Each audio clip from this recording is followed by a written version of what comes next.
Welcome to the stream. Today is Sunday the 15th, which... Does anyone know what today is? Does anyone know what today is?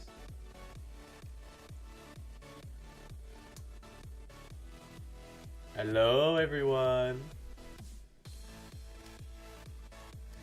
Got some highs. Oh, you do?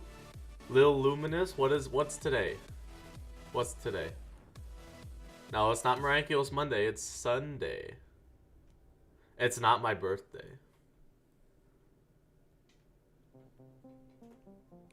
It was your birthday 3 days ago? Well, happy belated birthday.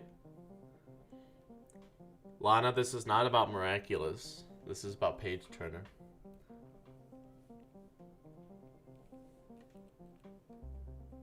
It's not a sad Sunday, it's a happy Sunday. We're happy today. It's my channel's birthday, that's right! Today is the 3-year anniversary of this channel. That's pretty cool, isn't it? Although, technically the first video hasn't been uploaded yet 3 years ago, but it will be uploaded later tonight at some point. Yeah. 3 years. 3 years. That's pretty amazing. Okay, well, with that fun little news out of the way, we're gonna be talking about Nico's parents of all things. Well, that's cool though. That's cool. There's no problem with Nico's parents, is there? That's a fun topic. It's not world building. It's I don't know, I feel like this is a little more fun than world building. World building is fun when you take breaks. Like, after you do world building for a while, it's like, okay, we need to take a break. But, I mean, it's fun. It's just, it can get boring real quick because it's very repetitive. So, it's good to take breaks from time to time. Good luck studying, Lana. Oh, you didn't watch any Page Turner? That's kind of sad. It's okay. If you want to, we have recap episodes on everything, so that way you don't have to watch all the streams. Okay, well, today, like Mr. Fruit brought up, we are talking about Nico's parents, which is cool. Arguably not as interesting as Luna's parents, but, you know, it's still interesting. You know, I mean, they're not from another planet and they're not cool species, but... Oh, okay. Good idea, Grapefruit. I will pin that. There's the giant recap stream. So if you're new, you can watch that giant recap stream. That'll catch you up until, like, episode, 17 or 18, and then you can watch all the other recap episodes. I don't know when we're going to do another recap, like, giant recap, but it'll probably be soon.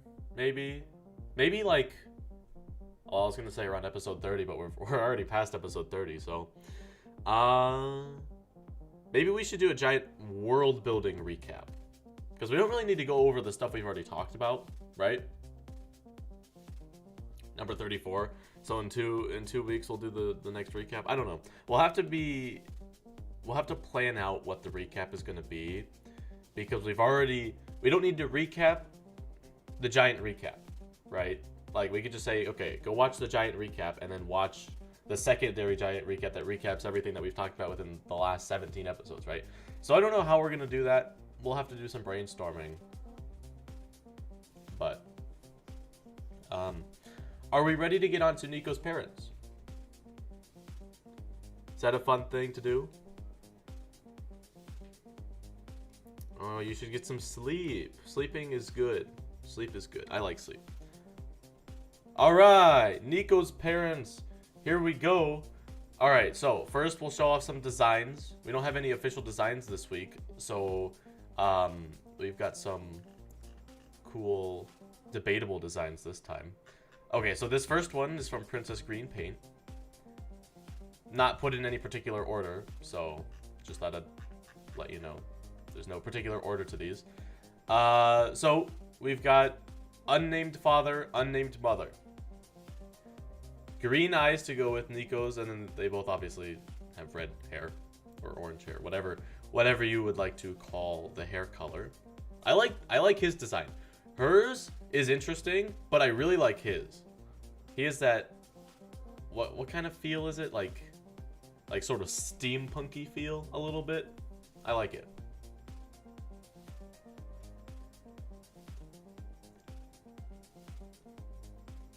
Oh yeah, okay, so then here's Niko for comparison.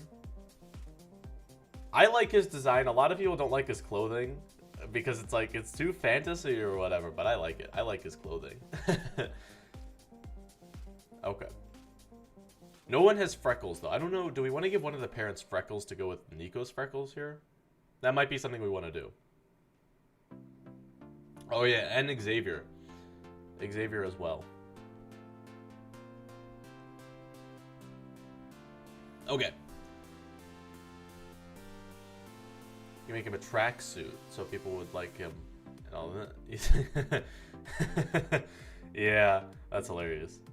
I like this one though. I really think we should keep this one. Oh yeah, this one's Code Mari. So we've got, although I don't really know what this chain is. This looks more fantasy-esque. And they're on Earth, so I don't know about this one.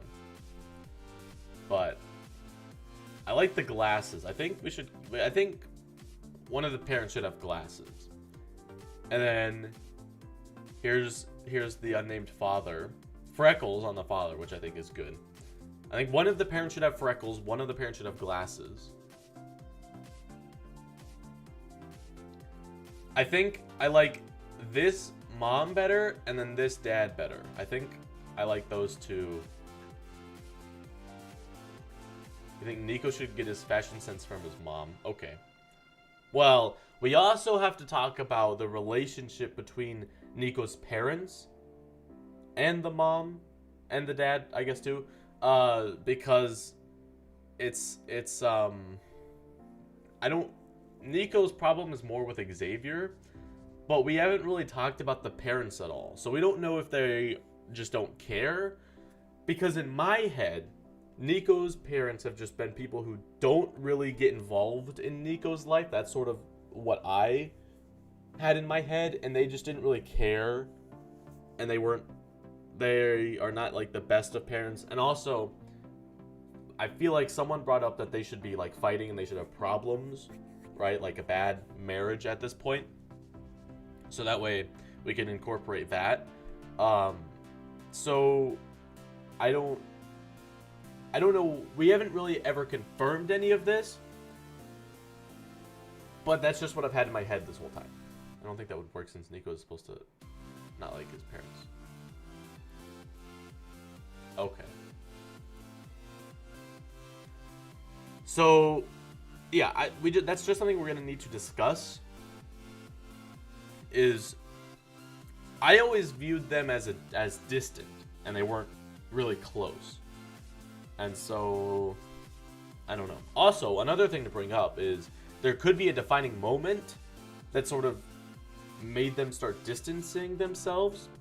For example, the firework incident. That could have been the defining moment where their marriage started going bad because they had arguments. Because here's the thing, right? That whole scenario is based upon the fact that Niko and Xavier got in trouble for something, right? And so they were not allowed to go to the festival. So they decided they still wanted to see fireworks and they still wanted to be close to the fireworks. So they decided to light their own fireworks, and that's obviously what caused the accident, and then that's what caused Niko to lose one of his eyes. So one of the parents could have been the defining person to say, you know what, you've been bad, so you don't get to go to the festival. And then what the other parent could be like, look, if you would just allow them to go to the festival, they would not have done that. So that could have been the defining moment to where they start fighting, and it's like, one person could be like, you ruined Niko's life by endangering and making him lose an eye and stuff like that. And then Niko completely changed, probably for the better in this case, but so that's sort of one thing that could be tearing them apart. And then obviously, since this parent let's just say, for example, the dad is the one who was like, no, you don't get to go to the festival because he's maybe more strict or whatever. And then the mom was like, you know, if you would just let them go, they would have been fine. And this would never have happened. And so the dad could be feeling more self-conscious about that. So then he would start to distance himself from the family, right? And when you have distance, that starts to break away relationships. And so they just keep fighting. And then Nico, like his dad, just goes away for long periods of time. And so the mom's still there. And since the mom feels bad and angry and she's not in the best of health mentally either, so she's distancing a little bit too. And so Nico's just sort of on his own here. So I don't know. And also having to pay for completely new housing. Right, yeah, exactly. So I think there's a good potential for fighting, and there's a good defining moment. Because this singular moment that Xavier caused, inevitably, because I think Nico, the way that we had described the scenario originally is that Nico was like, yo, Xavier, I'm fine with lighting the firework, but let's just sneak outside. And then Xavier was like, no, Grandma's down there. And we don't want to potentially get caught, right? And so Xavier was just like, let's fire it from outside the window. And so, yeah. Added pressure if one of the parents was an optometrist. I mean, that's a good point with the eye thing as well.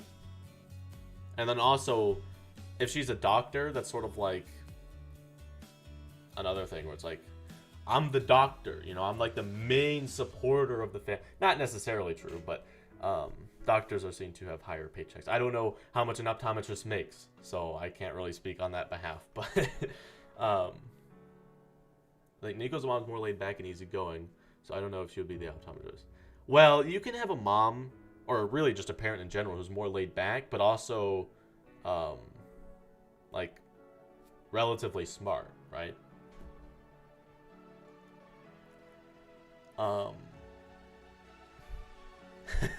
You did this on the back of your math homework. Nice. I think the mom should be more laid back, whereas the dad is. I agree. I agree with the dad on that one. And then, okay, here's the thing, right?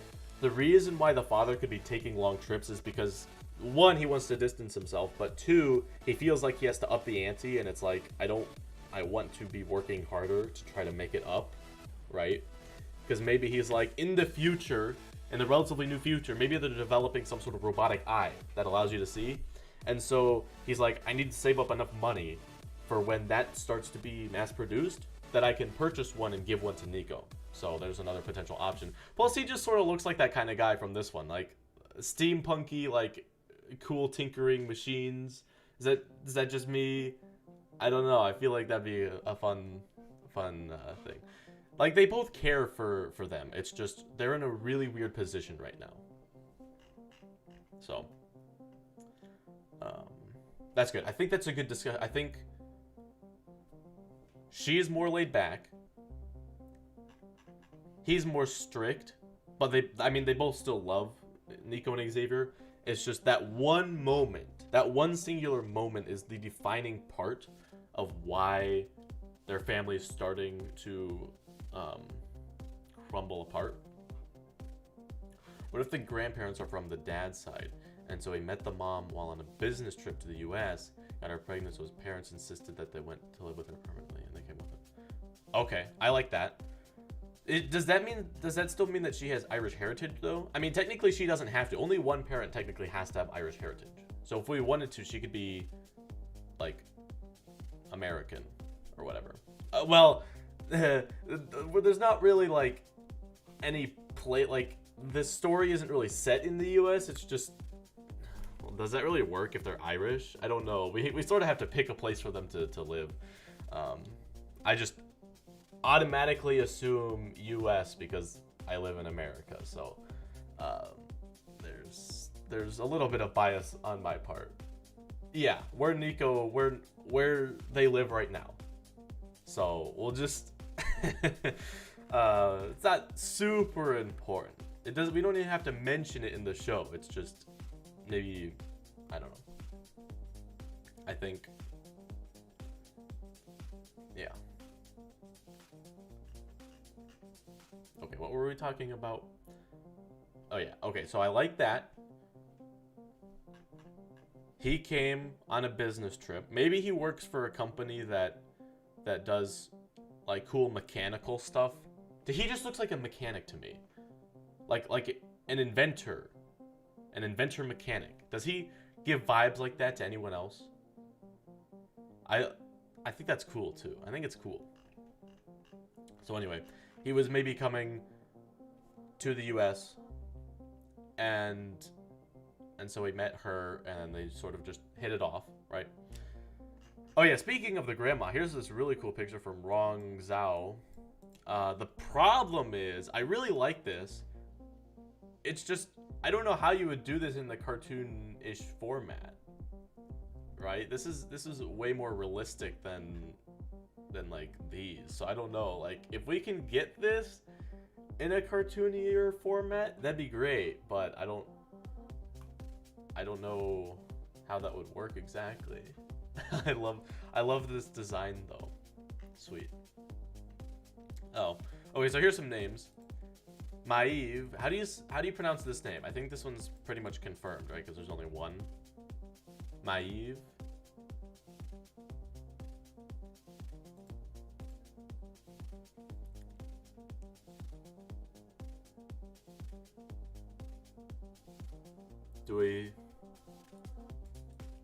Am I pronouncing this one correctly?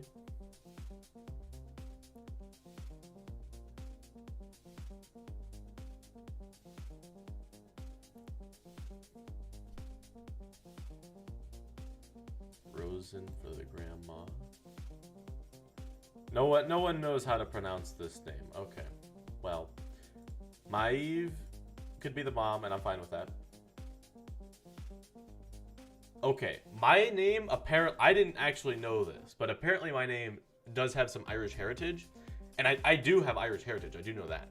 I didn't know that the way that you spell my name links back to some Irish heritage, so I don't know if that was done on purpose or not, but it does, so my last name also has Irish heritage, so yes. Okay. Osin, I don't know if I'm pronouncing that one right. Vincent, I'm pretty sure I got that one right. Niall, don't know about that. Daniel and Danny, Brian, Eoin.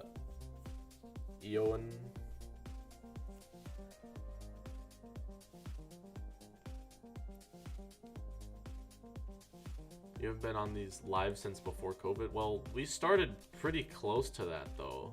We started in March, which is when it started picking up, at least here in the US. Okay, here's the thing with Vincent.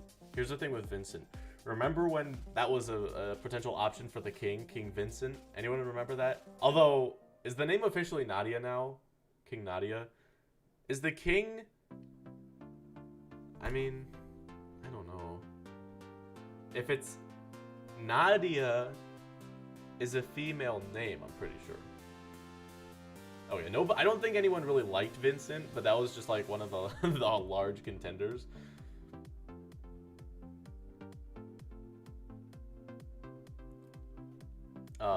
I'm fine with Vincent. And you know what?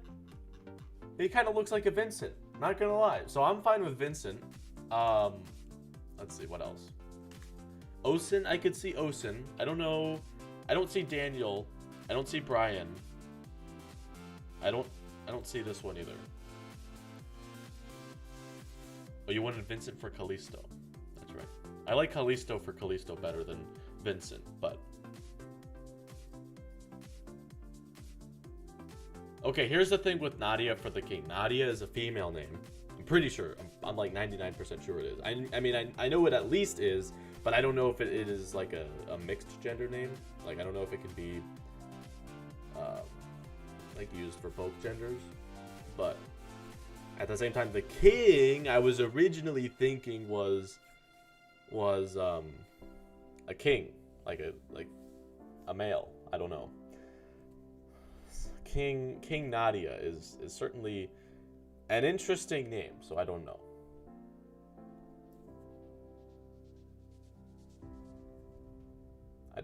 Because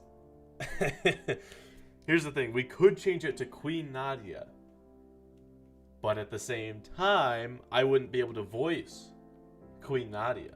Probably. I assume I would not be able to. So, I don't know.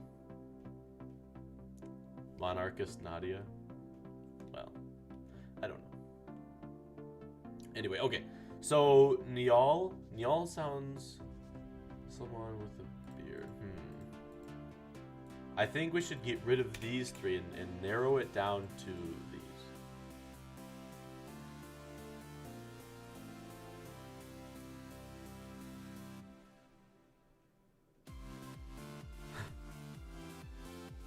Okay, those voices were not adequate for actual voice acting. That was just a joke, okay? Okay, so between Osin, Vincent, and Niall.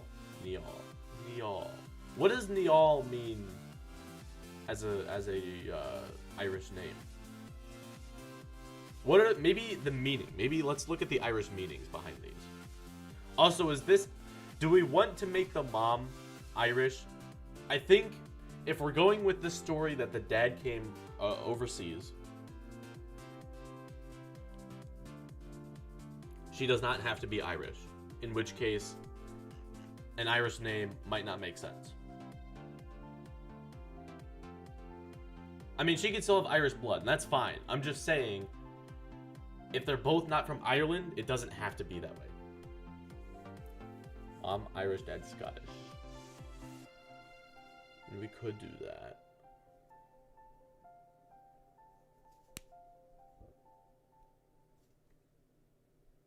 Maeve, you like Maeve? I'm fine with Maeve. That's fine. I mean, I'm just saying, I'm just putting it out there that it doesn't, she doesn't have to be related to, she doesn't have to have Irish heritage. So, just saying, there's an option there, but I think it's fine. We're doing page turner stuff. Vincent means conquering / winning. Okay. That's sort of funny because he's like conquering someone from across the seas.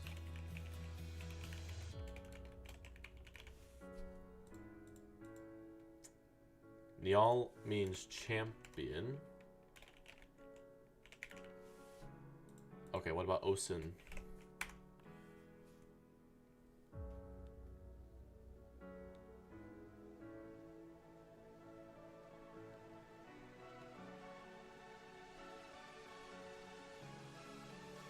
Maeve could be the grandma.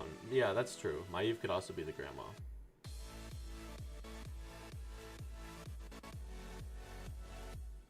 Oh, the original like preconception of the mom or like the parents having like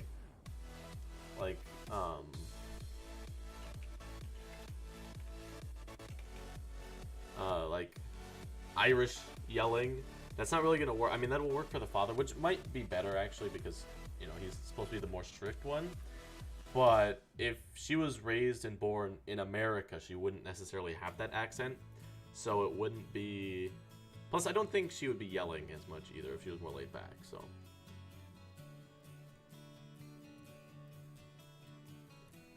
Born of fire. The fire... Little fire... I guess I'm fiery.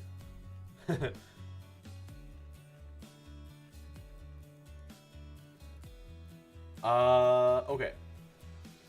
So which one do we like? Osin, Little Deer. He kind of looks like a, that kind of goes well with him. Vincent, Niall. I don't know. I think Vincent's probably my number one right now. But I don't know.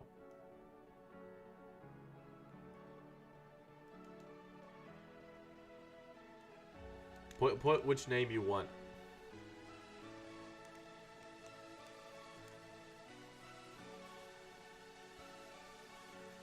She's laid back when it comes to rules and her children, but when it comes to arguments, she can be more aggressive. That's true. She could get into heated arguments.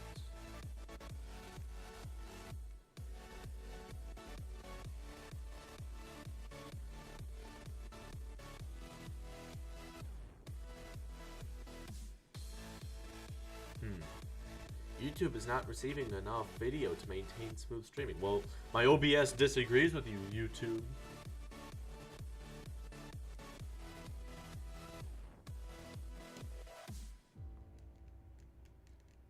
Okay, well, I've seen a lot of Vincents and Osins.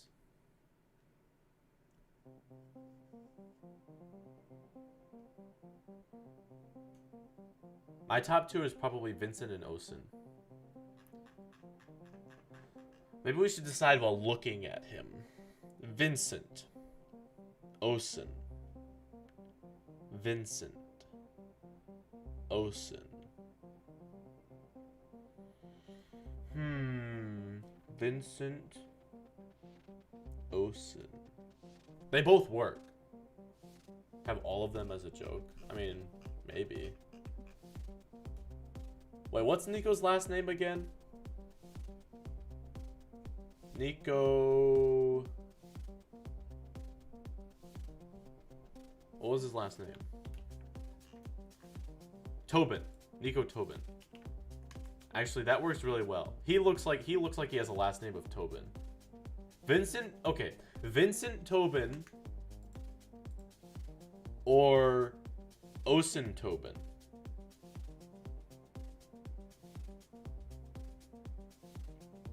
Vincent Tobin or Osin Tobin or Niall Tobin. Niall Tobin doesn't flow. Osin Tobin has like a funky feel to it, and then Vincent Tobin flows the most, but they don't go very well together. Osin Tobin has a weird vibe to it, but it's not bad. It's just interesting. Osin Tobin.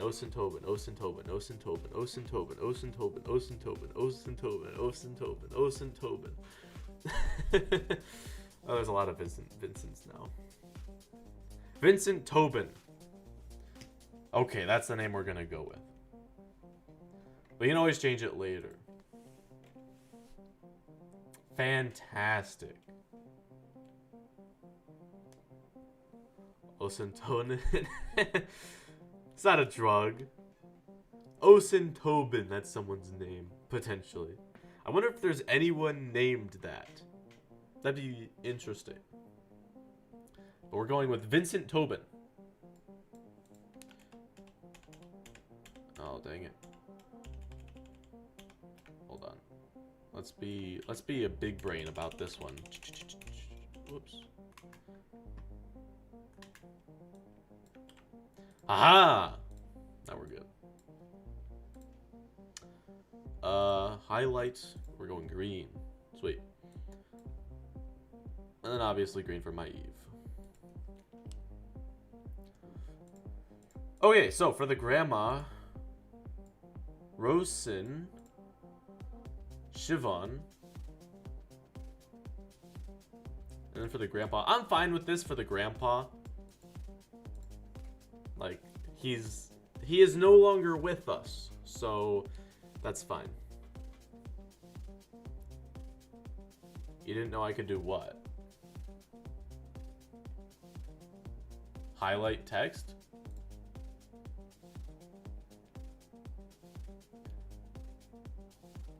Mr. Fu, is there something I knew more than you about Google Docs? I mean, I have been doing a lot of Google Doc and Excel, I guess it's not Excel, Sheets, for the Kwame Art Contest. So for those of you guys who were like, where's the art contest? We're working on it, okay? Relax. Highlight and undo. Oh. Well, yes, you can highlight and undo things. Okay, I'm fine with this. This is fine. Since he's no longer with us, we're not really going to be seeing that too often. And then... Okay, so Siobhan or Rosin? Roisin? How do you pronounce Roisin? Pronounce... Roisin!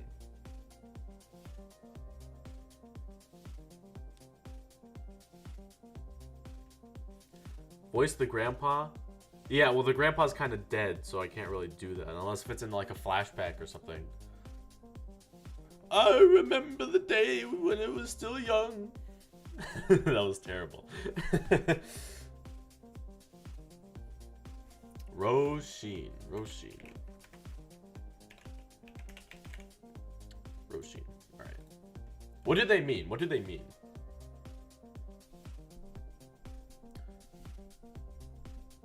Roshin Tobin, Shivan Tobin.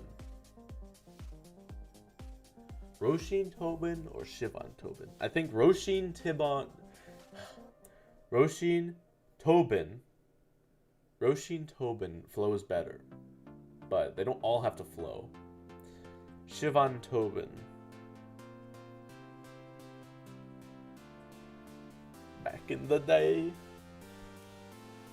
Back in the good old days. Back into Ireland. Roshin sounds like tomatoes in... Really? In Roman? That's pretty cool. Roshin means little rose, and Shibun means full of charm. Those are both really good.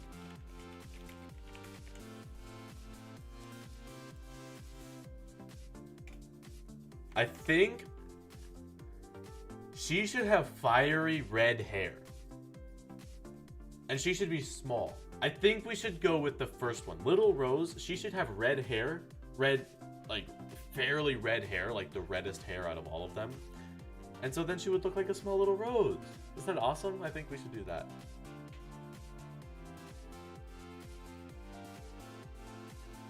You like the second, have a flashback with a really awesome grandma. I don't know. She seems like a sweet lady to me. I think that's what we should do. The grandpa can be the awesome one. I'll be the grandpa. I'll be the awesome one.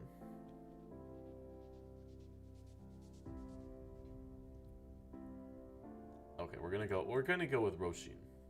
I like the idea of the nice little hair and the sweet old lady and grandma. Ariel hair, not as red, but it'll be like a really orangey red. And she gets green skin when she hasn't taken her... No, I don't think we should do that. That's taking it a little too far. And she's deaf too, so... Plants can't talk or hear. Well, that's actually debatable. Plants... There's like studies and stuff that say plants like grow better when you sing or talk to them, right? So I don't know. Maybe they can hear. She could hear back in the day. It's just more recent where she lost her hearing. Maybe she's lost her hearing this whole time. When did she? I don't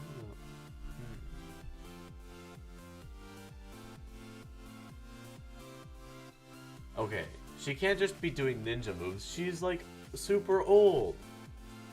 What? She can't like pop out like a ninja squat or whatever. I don't know. What's a ninja move? Someone name a ninja move. Like a spinjitzu thing or whatever.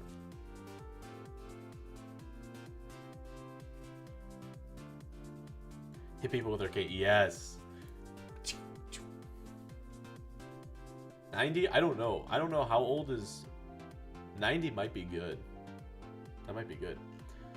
She is...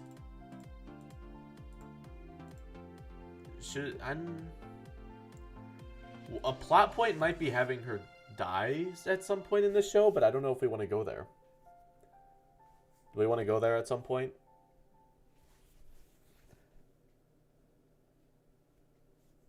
That could be kind of dark, but no, no. Is that a absolute no? No, no, no.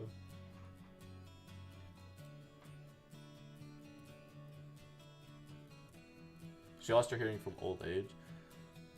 Okay, so no one wants her to kick the bucket during her time here. Okay, that's fair enough. We'll just have the cat. It'll be the cat. Yeah. Roshin, you live to see another day. Niko could save her. Yeah. That's a good one. That's a good one. Niko and Luna can save Roshin. Okay, just to do a recap for the recap episode. Let's do a quick recap. So this is sort of the base design for the father, and the father's name is Vincent Tobin. That's the last name.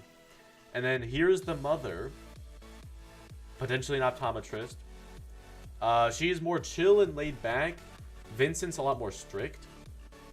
So she's more laid back and fun and doesn't care as much about rules. And her name is Maeve, although I might be mispronouncing that name.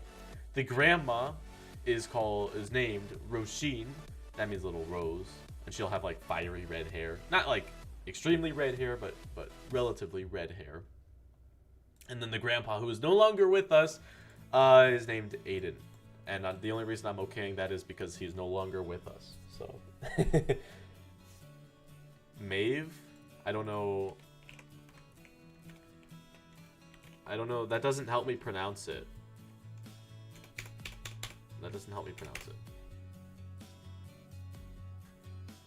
Maeve?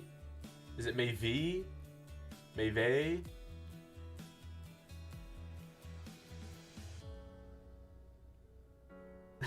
Grandma kicked the bucket. She kicks a bucket in the background.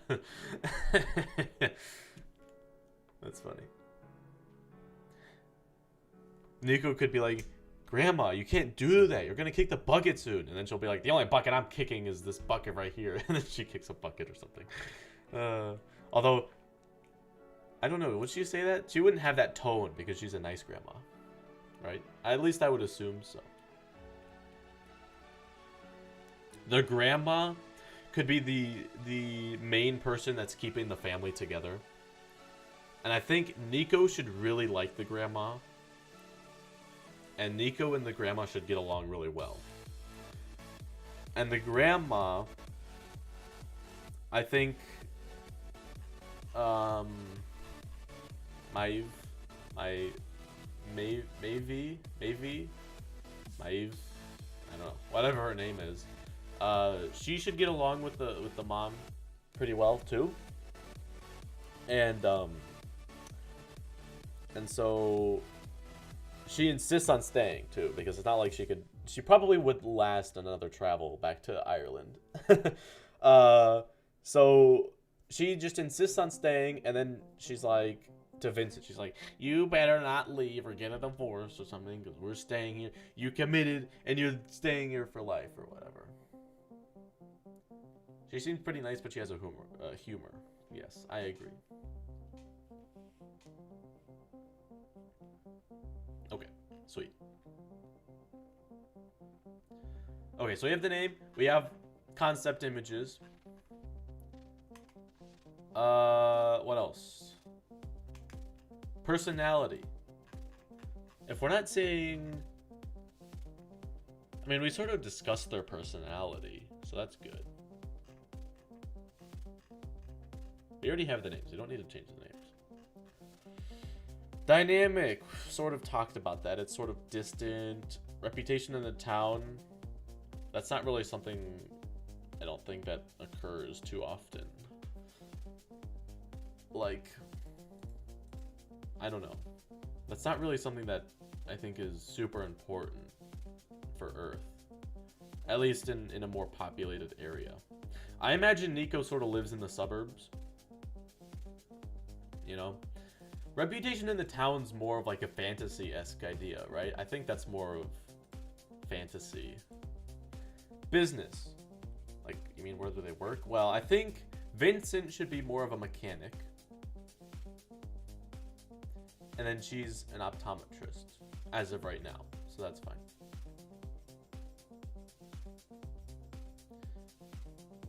House? An average house, I guess. I don't know. What's the size of an average house? That's a good question. Memories? I would assume they would remember the time that Vincent... Here's a question for you.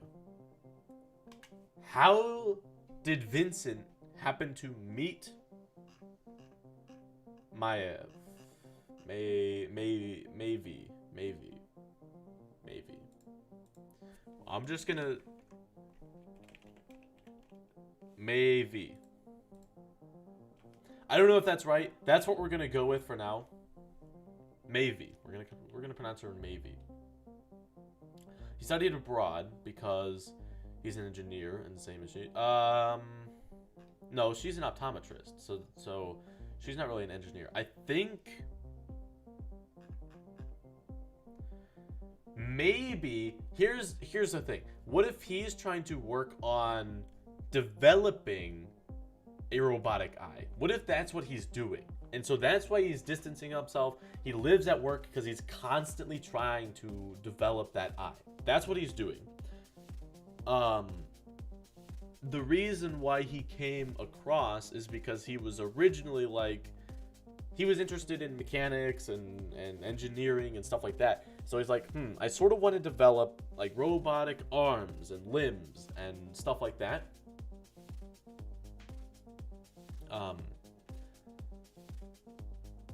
Oh yeah, you did. That's funny. Oh, she engineers the mechanical eyes. No, I think he should engineer the mechanical eye. She's just a regular old optometrist. So he met her, and so he was just exploring the possibilities for like mechanical eyes and limbs. And so I guess he just determined that an eye would be something that would be interesting. So he was like going around and interviewing people, being like, okay, so I'm looking to research and try to develop robotic limbs. So he just picked random people from different fields. So he happened to pick Mavie for the eye to see like how viable would it be to create a prosthetic eye. Well, yeah, she would help. But I'm talking about as far as when they first met, she was just an optometrist, and he was around searching for people to try to figure out which specific limb he would like to develop and start researching.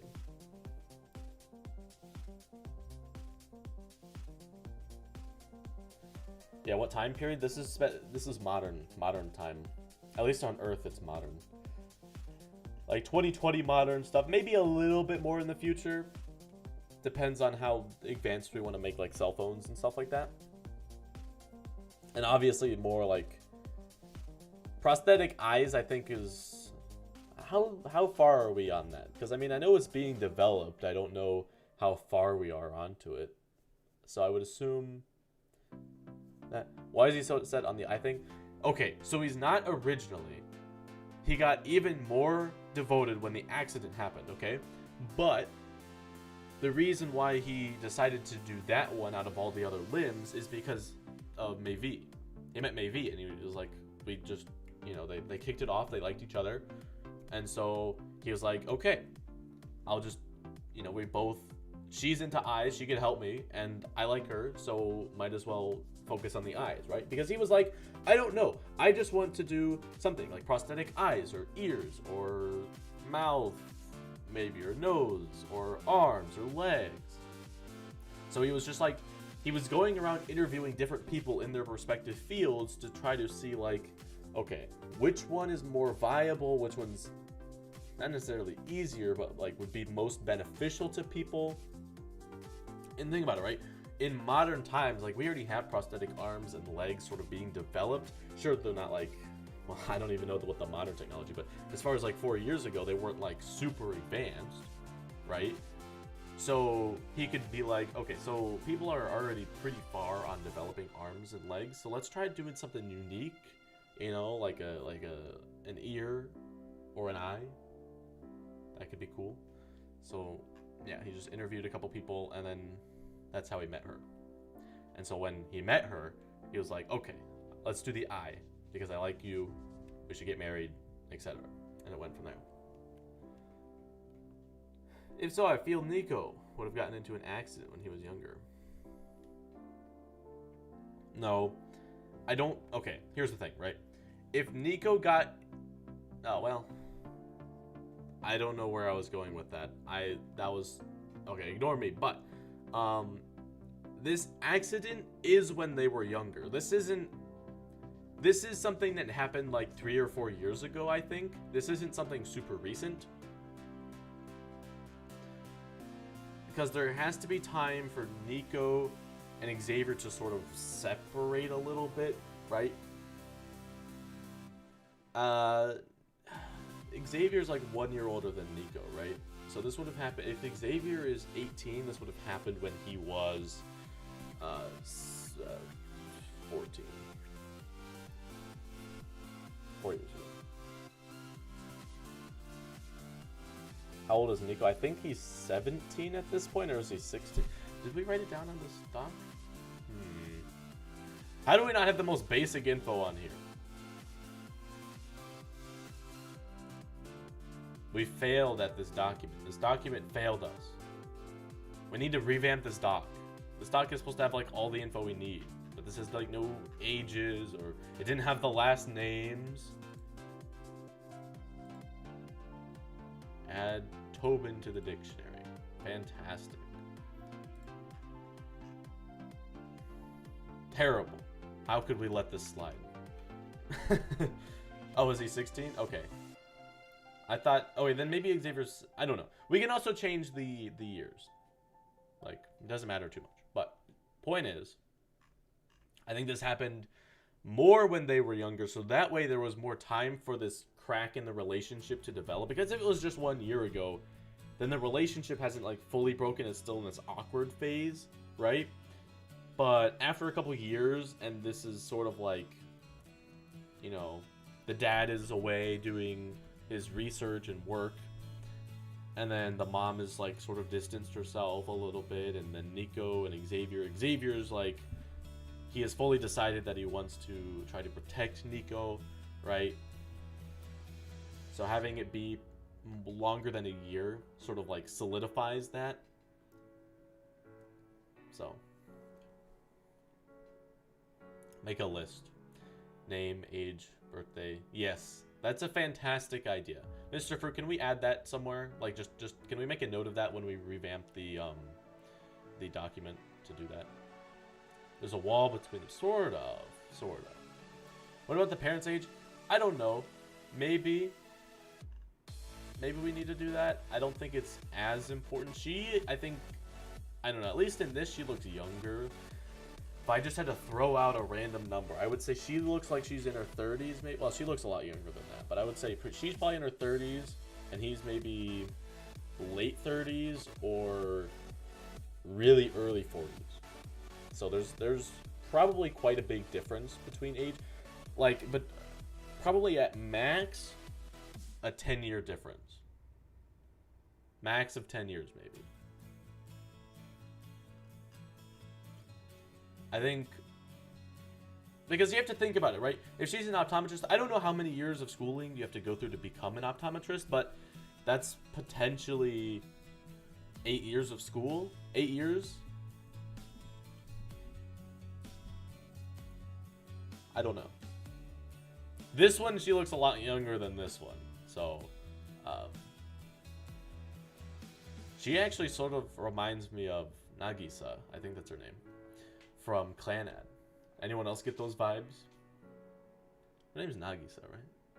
I think so. It's been a while since I've seen Clanad.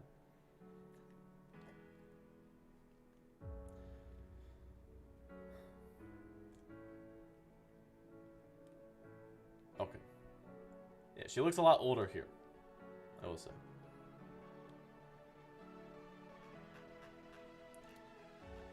I think 30s, he's late 30s or early 40s. Okay, the art style, yes, there's a difference, but I mean, that's because this is just unofficial art. The art style that we're going with for this show, at least in the concepts, is like this. So they will both be converted eventually, or maybe we won't ever do that, I don't know. But in theory, the designs is going to look a lot more like this. Oh, you didn't see Clanad? That's too bad. Clanad's pretty good. After Story is where it's at, though. Like, the first season's alright, but After Story, oh, so good. So good. Should watch it. Okay.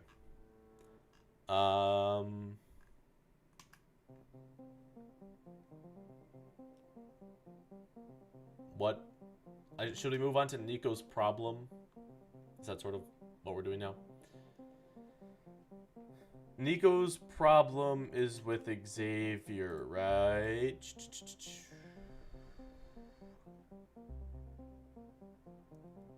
I think it's more with Xavier.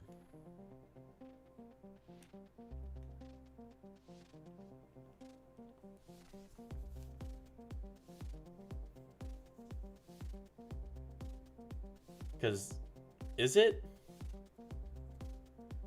Is that really a problem, though? That's just like he's annoyed of Xavier, isn't it? What's the problem? There was a doc for all the side characters, right? I think so. For what they need / want. Niko wasn't on that list, but yes, there was. Was Xavier on that list? Just a second, let me go pull it up. Let me pull it up. I can pull it up real quick. Side characters 2, my guess is it would just be side characters 1. Yep. Ah, he's at the top of the list. Okay. Now I need to format this. Let's zoom into 150%. Do this. Alright. Alright, so here's the side character stock. Xavier, what does he want? Xavier needs to forgive himself. Or what does he need? What does he want? He wants karma to hit him hard because he feels like he ruined it for his smaller... What was I thinking when I wrote this? So he self-sabotages... Oh wait, I didn't write this. I didn't write self-sabotages. I think someone else wrote this. So that wasn't mine. That was someone else who made it sound a little weird. That's alright. I don't blame you if you made it sound a little weird, but that's okay. Relationship. Okay. Niko, directly distant but protective from the shadows. That's right. That's right. Niko finds out about Xavier. He lashes out at him because he perceives it as Xavier controlling him. When does that happen, though? I don't know when he finds out, but... Oh, yeah, Ellie. Ellie's gonna be so nice. Okay.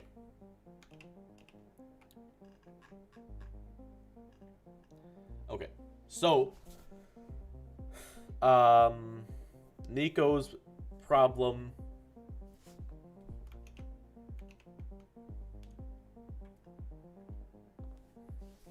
What are we thinking here?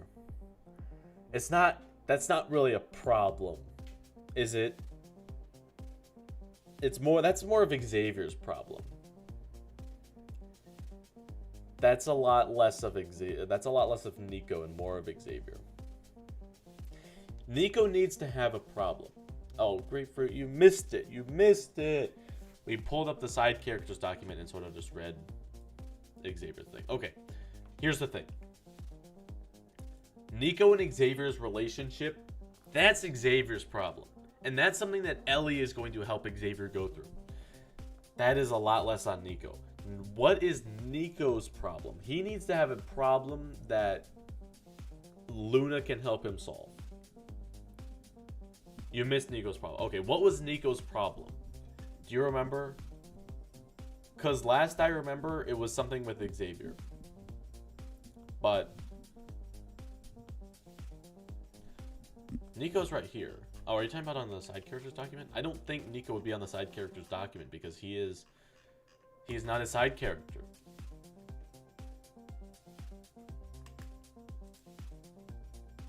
Yeah. Okay, well then, refresh me. I would love to be refreshed, Mr. Fruit.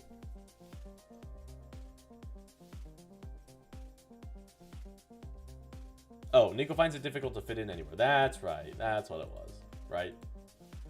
He feels out of place. Niko needs to learn to accept how people doesn't make you weak.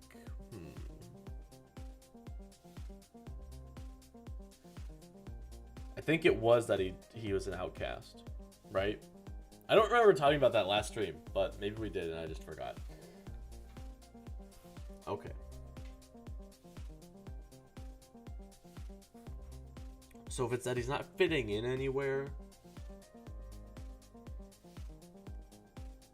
how would Luna help him with that? I mean, Luna on the outside is really appears really confident and everyone likes her and stuff like that, except on the inside she's very self-conscious, and it's like, I don't know if I'm doing this right. And so I guess you have the opposite, where Nico is like overly self-confident. It's just he doesn't fit in. Like he's on a level where it's scary, and most people are like, let's stay away from him, right? He's kind of antisocial for some reason. He's not. I don't say I don't think I would say he's antisocial. He's just not social in the way that people want him to be social. He's a lot more social with actions. And so he'll do like parkour, like in school he'll like do a wall run or something, and then people will be like, well, you need to stay away from him, you know? And so that's why he's sort of become antisocial, because people just won't talk to him, right?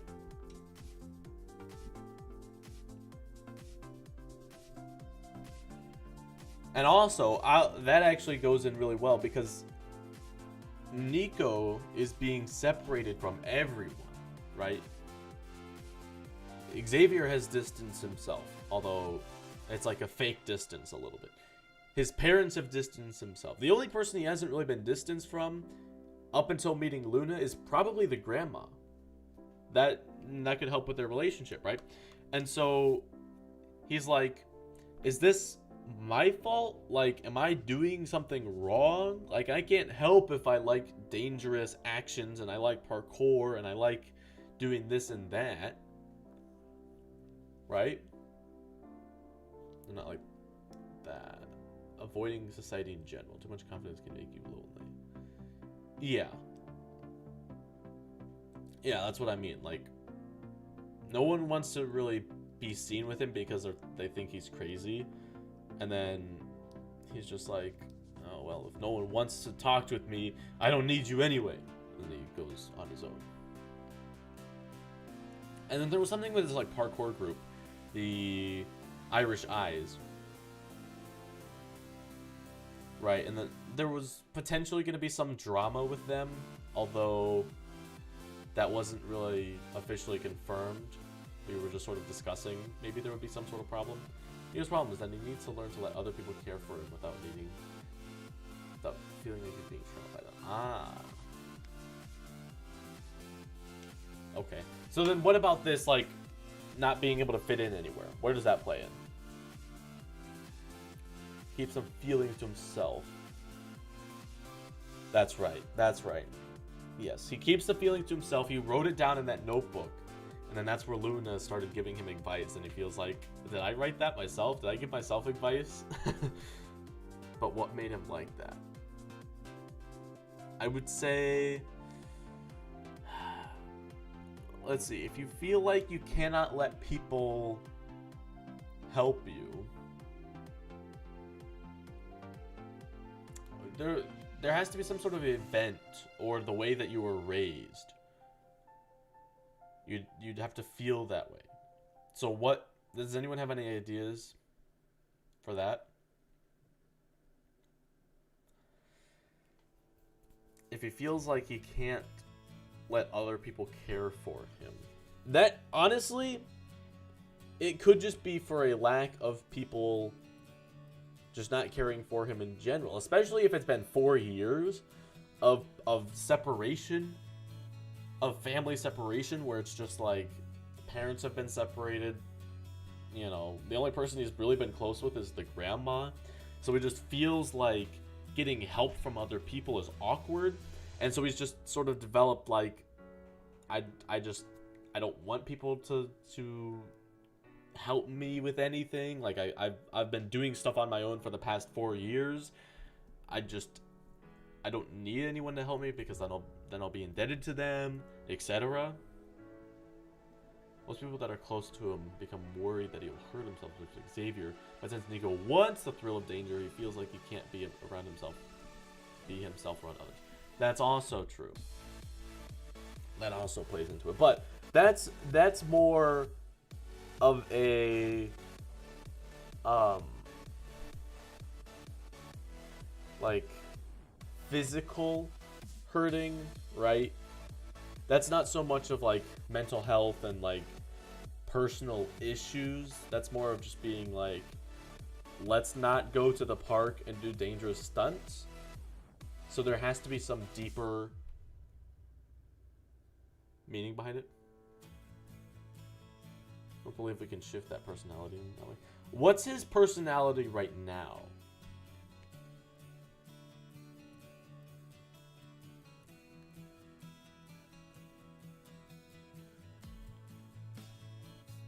His personality right now, as I see it, is he's a daredevil, and he is oftentimes overly confident.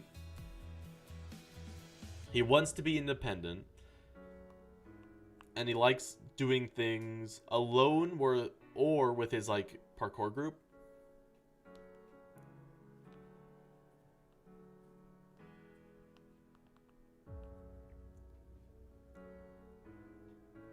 You don't believe Xavier can cause him to have that personality he has now? I wouldn't say Xavier caused him to... Yeah, it wasn't Xavier. It was just this huge event happened, and everyone started distancing themselves after that. And what Nico thinks, at least in Nico's mind, he's like, I was the only one that... Oh. Turned red there for a second. What Nico thinks, I would assume, is that I was the only one that got injured in that incident, so maybe I was the reason why everyone got separated. And so maybe that could play into it somehow. I don't know.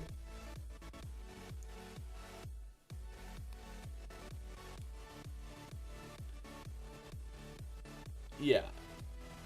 So mostly with his family, I would assume, and then just people in general. Because here's the thing, right? Originally, Nico was like, yeah, parkour is kind of fun. Let's do some fun things. But he wasn't like a daredevil like he is now. The reason he's a daredevil is because when he went to go back and save Xavier from the burning fire, he got that thrill. And he's never felt that thrill again. And he's like, I want that thrill again. And so that's sort of how he became so extreme. And so when people met him, and like people that knew him, they saw like he lost an eye, right? And then he's like, let's go do even more extreme stuff now. People are like, okay, dude, you're kind of pushing the extreme here. You gotta tone it down a little bit. And so they just started distancing themselves because they were like, we're gonna get hurt if we keep hanging out with this guy. So that's...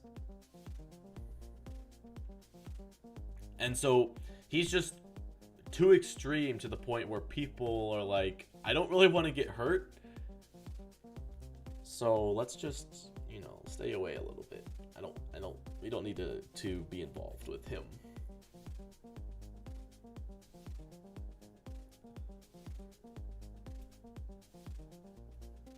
Yeah, the people in the parkour group, I feel like, are realizing like, okay, this is getting a little too extreme. We need to tone it down a bit.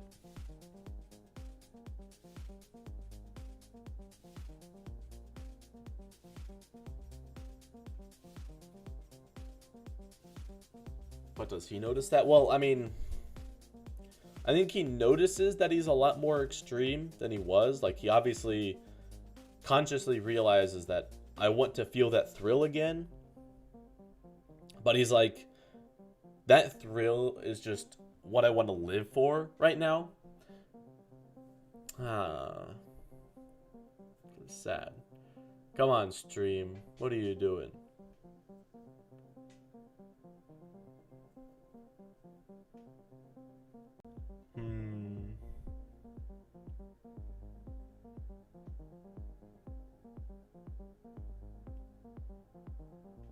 Okay.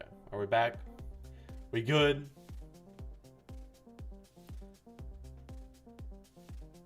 Okay, I think we're gonna be fine. I think we're good now. Yay! Okay. But if you cannot speak otherwise, problem.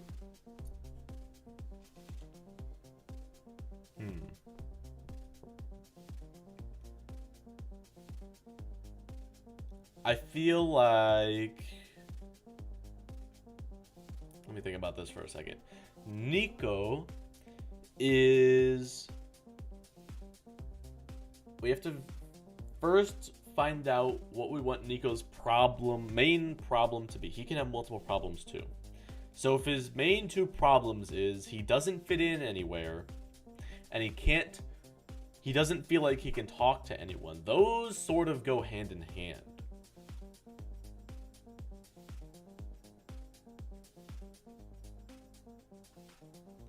Like, imagine at the end of the show, he finally achieves that same thrill with Luna. I mean, that thrill that he experienced was a life-threatening thrill. So I would assume that he would feel a very similar thrill on Ilaria, right?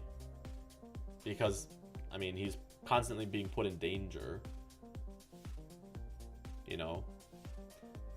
But, I mean, ultimately fighting the king is what's going to give him that thrill. And especially if he has like a near-death experience fighting the king, that's going to give him even more of a thrill than I would assume the fire. Okay, so his problems are... Doesn't feel like he can fit in anywhere, and then he can't talk to anyone. He doesn't feel close with anyone, which I think is probably a better way to put it. He doesn't have any close friends anymore. He doesn't have any close family anymore either, aside from the grandma. The grandma is the only person, but she can maybe start getting forgetful, maybe, like, just because she's old, like, her eyesight might be going a little bit bad, and, you know, so it's a lot harder for her to communicate, and so it's just, you know, it's not the same as being able to just, like, have a meaningful conversation because, I mean, since you have to do sign language, it's a little bit more difficult.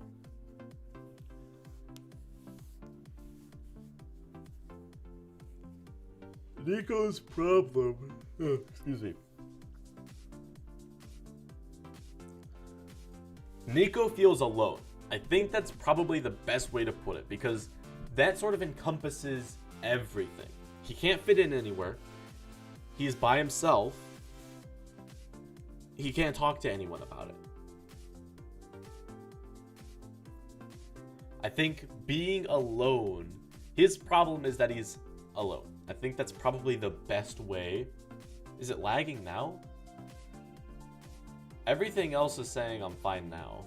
Is it really buffering right now? I don't know why it's buffering now. Shouldn't be. It's weird.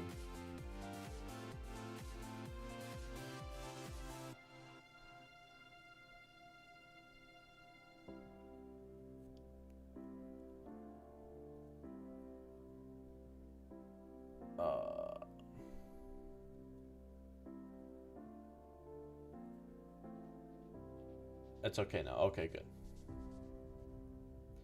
Okay, if being alone isn't his problem, then what's his problem?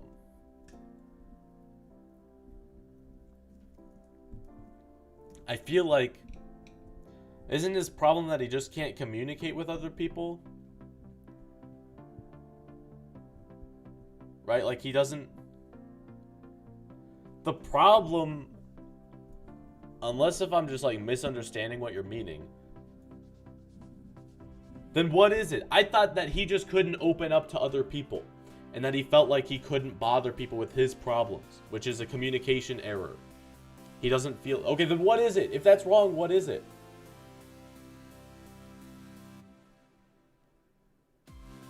What is it then? We need to write this down somewhere. Pride? I don't think I've said pride at all in this stream.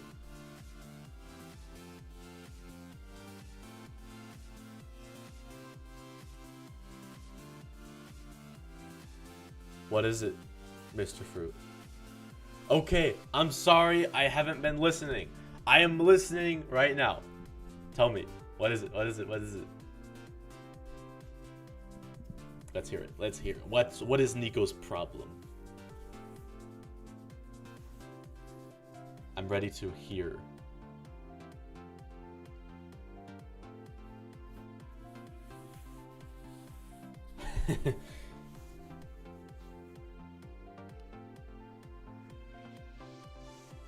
I'm ready for this. I'm ready to have my mind flipped upside down because it's not what I was.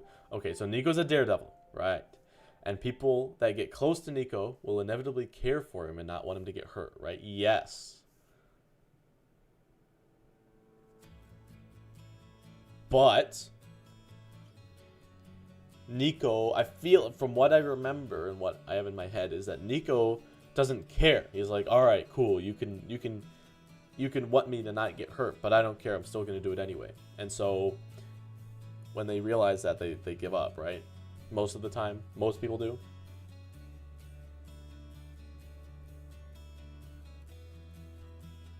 That's what I had in my head. And so that's why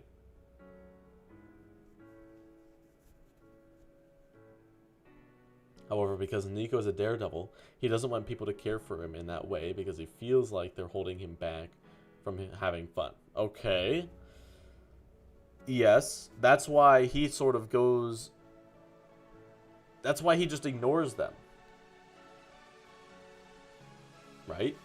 He ignores them, and then they're like, why isn't he listening to me? Does he not like my friendship? And so they distance themselves because they're like, well, fine, if you don't want to be friends with me, I won't be friends with you. In conclusion, he feels trapped by having other people close to him and caring for him.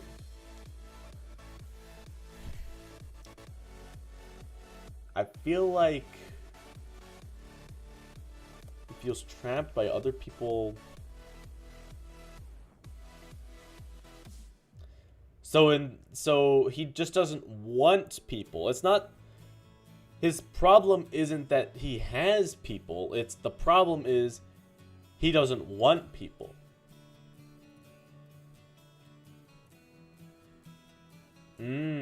So he's selfish. That's what. Okay. I see.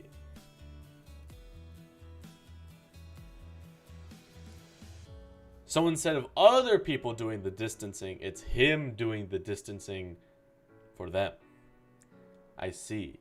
And then, in the Irish eyes, when they are like, yo man, let's chill out, you're kind of doing extreme stuff. I finally got it. There we go. You guys needed to explain it fully so I could fully understand. When the Irish eyes are like, okay, that's a little too extreme, let's not do that. Nico's like, why are you holding me back? Let's not do this. So then he like distances himself. He doesn't have many people close to him. It's entirely his own fault.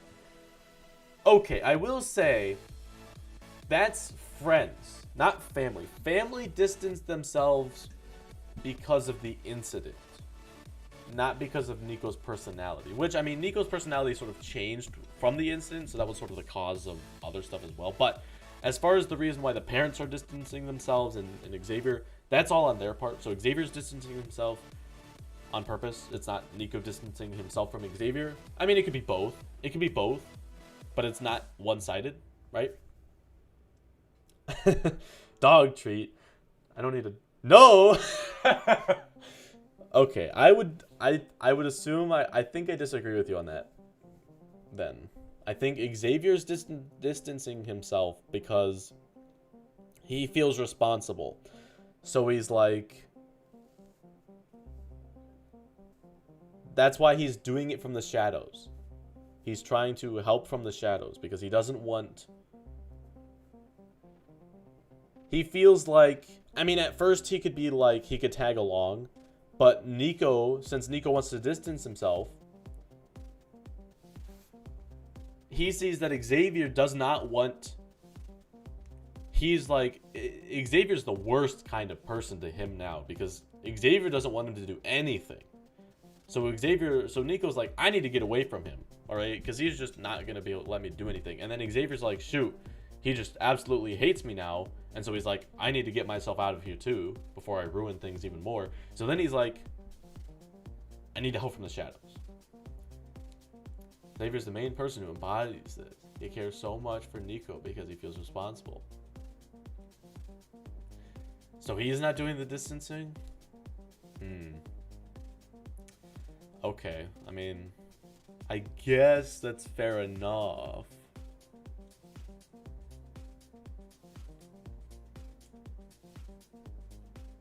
Okay. I guess my image of Xavier in my head was just a little bit different from who he actually is. Okay. So then Xavier's constantly wanting to be close to Nico. It's just he can't catch up. Because Nico's running too fast for him, right? The main villain. So Nico is the one distancing. Xavier has to distance in order to help Nico. Okay. Fair enough. Fair enough, fair enough, fair enough. This is why we need Xavier part. Exactly. Because Xavier's... We don't even know Xavier's character yet. Nico pushes people away. Okay, so that is his problem. Is Nico pushes people away.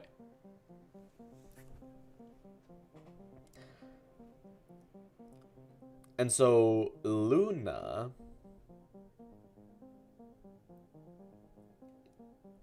Well, I mean, that's kind of funny coming from Luna, because Luna... Luna is distancing herself from her parents at this point because she doesn't... Because the closer she is with her parents, the more her true self comes out, right? The parents are naturally distanced because of the constant fights about Nico, but never bother to actually communicate with Nico himself. Exactly, yeah. Okay, good idea. Nico... And I see it. Nico's problem is he pushes people away. Alright, there we go. Now it's forever written in there. I will even bold it so that way I don't forget it. Luna will care for Nico in the proper way, giving him the distance he needs, yet being close enough. Luna, yeah, okay. No bold, it messes with the format. Okay, fine. I'll unbold it.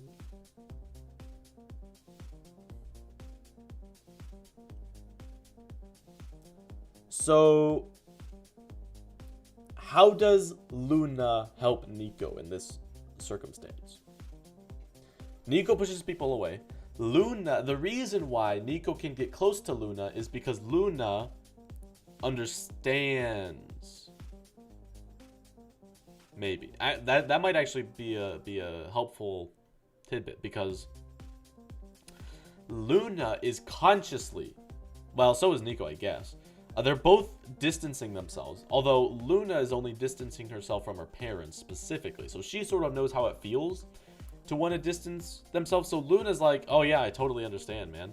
Like I don't like getting close to my parents, so yeah, I get that.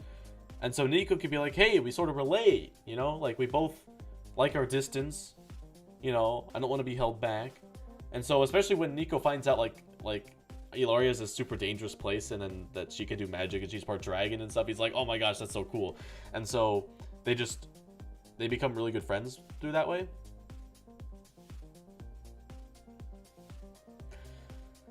So, in this instance, though...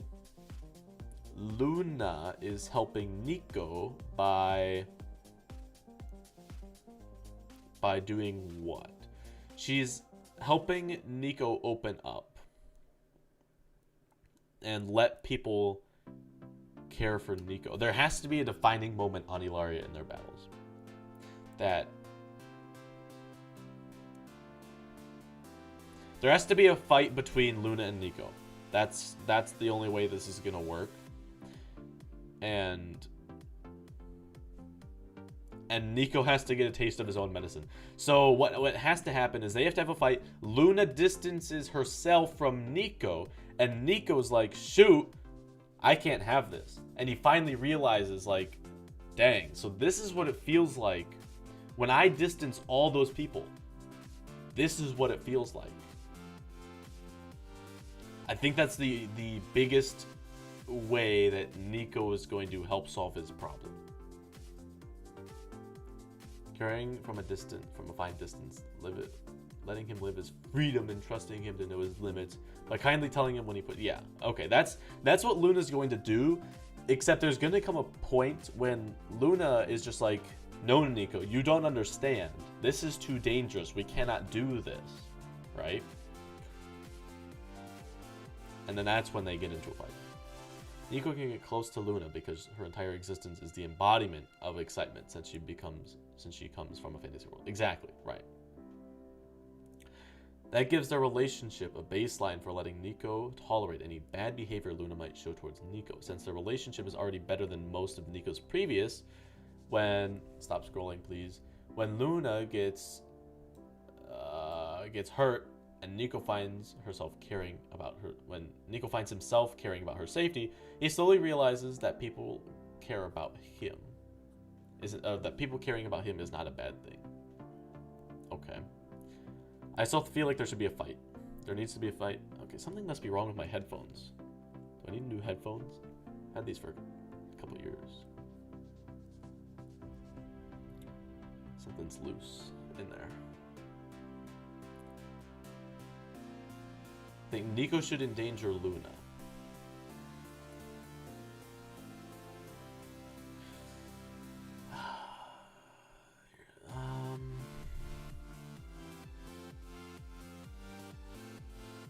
Okay. I personally feel like it should be the way that I think this would work out best is what I already had explained, is that Luna and Nico are planning something out. Nico is like, we should do this. Luna's like, no, that's not going to work. You're going to get severely injured.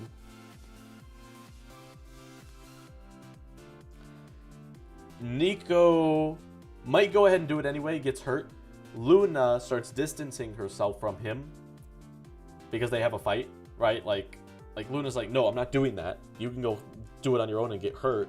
So she storms off. Nico goes and does it and gets hurt. And then since Luna's distancing herself from him, it's like, oh shoot, I didn't realize this is what it felt like. I need Luna to be by my side. She was right. I was wrong. And then... Okay, here's the thing, though. Why would Luna not go see Nico when he was in the hospital? She could either A, be consciously doing that, and that would be all according to her plan. Like, she would be like, we need to have this argument. This needs to happen for him to improve and start letting himself open up to other people.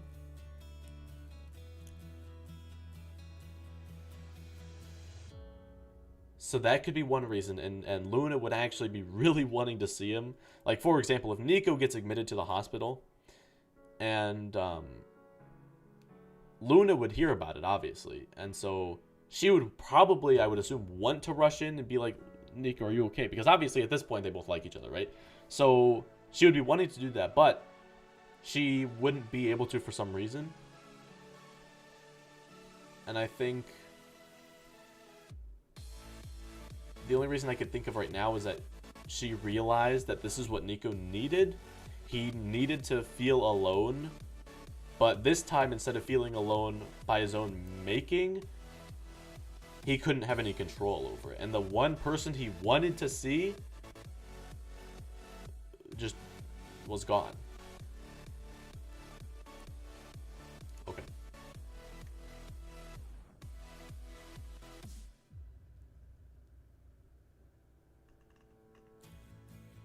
Does anyone... Nico needs to realize this problem in a way that he hasn't experienced before. No, Nico should feel what he puts others through. He should see Luna put herself in danger.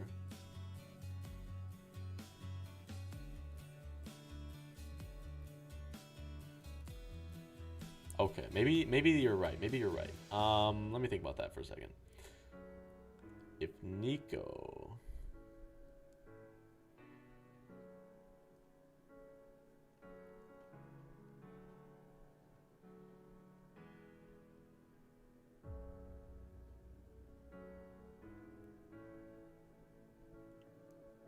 Okay. Okay, so this could still work.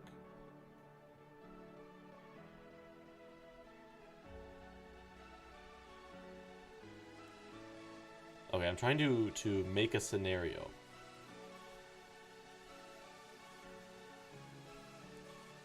For yourself.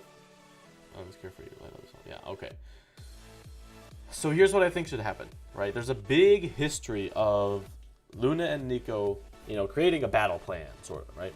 And so Nico is obviously always getting these big stunts that are a lot more dangerous. And Luna can be like, I don't know, can you pull those off? And then Nico's like, yeah, I definitely can. And so Luna's like, all right, I trust you. I trust you.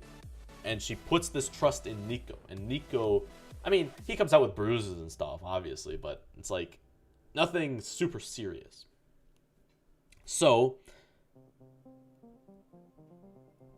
I think as this goes on, it gets a little bit more dangerous. And especially as they start leveling up their magic and stuff like that, he tries to do more stuff with the magic. And then Luna's like, look, I don't really think you should be doing this. I think you should tone it down a little bit, right? So she starts worrying a little bit more about Luna and then, or about Nico. And then Nico's like, whoa, just have trust in me, right? Like let me do my own thing. And so, you know, Nico is probably fine. There might be a couple times when he actually gets hurt, and then Luna's like, I told you this was dangerous. You shouldn't be doing this. And so maybe they start arguing a little bit on that, but it's nothing like too big. It's not any like big arguments. But then this is where it all goes down. So Luna comes up with this plan. And instead, this time she's like, all right, I got wings now. Although, the injury with the wings, this could be the injury with the wings. And this could be during the tournament too. So, I mean, the only problem with doing it during the tournament arc is this is also when Luna's problem starts getting addressed as well. So, like, both of their problems would sort of be getting addressed here, which maybe is not necessarily a bad thing. I'm just putting it out there. So maybe what happens is Luna comes with this idea like, I'm going to be flying and I'm going to be shooting water bombs or something from the air and giving you support and doing this or that. Maybe she's also, there's probably just a bunch of things she could do while flying. But one of the things is maybe using herself as a distraction so Nico can go in from behind, right? And maybe that would involve like her flying pretty close and then diving down and then going back up, right? Something like that, maybe. Nico was like, no, we're not doing that. That's too dangerous. And then Luna's like, you have no room to talk. You do all these dangerous stunts and there's no way that I can convince you otherwise. Like, you do this and I can't do anything about that, right? So then Nico's like, you know what? That's a good point. I guess I should place some trust in you. So he still thinks like, I don't think you should be doing this, but you know, since you've placed all this trust in me, I'll place this trust in you. But subconsciously, he's still worried about it, right? So then what happens is they do this and it's working out fine, but then they get to the final thing, and then this is when she gets really injured. Like, I don't know specifically what, like a fire blast, like fire beam, and boom, it pierces her wing. And then she falls to the ground, and then she's like knocked out or whatever. And then Nico's like, Luna, no! And then so he gets fired up and then just like absolutely destroys the people that they're going against. And so, yeah. And then that's sort of when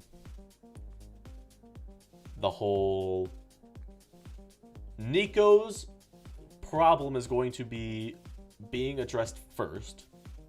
So Nico is going to be consciously thinking about this, like, is this what it feels like?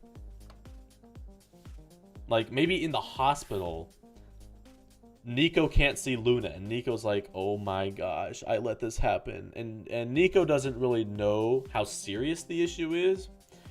So all he knows is like she could be in dire serious condition. And so he's not allowed to see her. So he's like worrying and worrying and worrying. Obviously the parents don't know about this at this point. So she gets a little bit better. The parents are worried because they don't know where Luna is, but they just assume like, oh, she's probably just out doing something.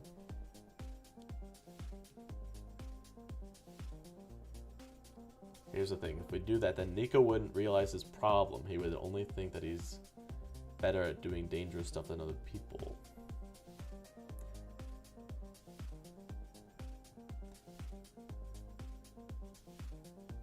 Yeah, that would... Nico's problem... Here's the thing. Luna's problem is a problem between people. It's a problem between Luna and her parents, right? That's something that you can fix relatively quickly.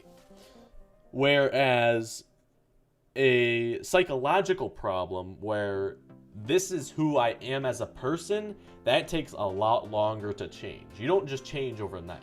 That's something where it's like there has to be one defining moment that starts to get you thinking about it, and then as you move on with your life, you're like, oh, I understand a little bit now. And then these things keep, and small little life experiences all pile into one. And then it's like, ah, I see, I understand now. And then eventually the problem is solved. So I think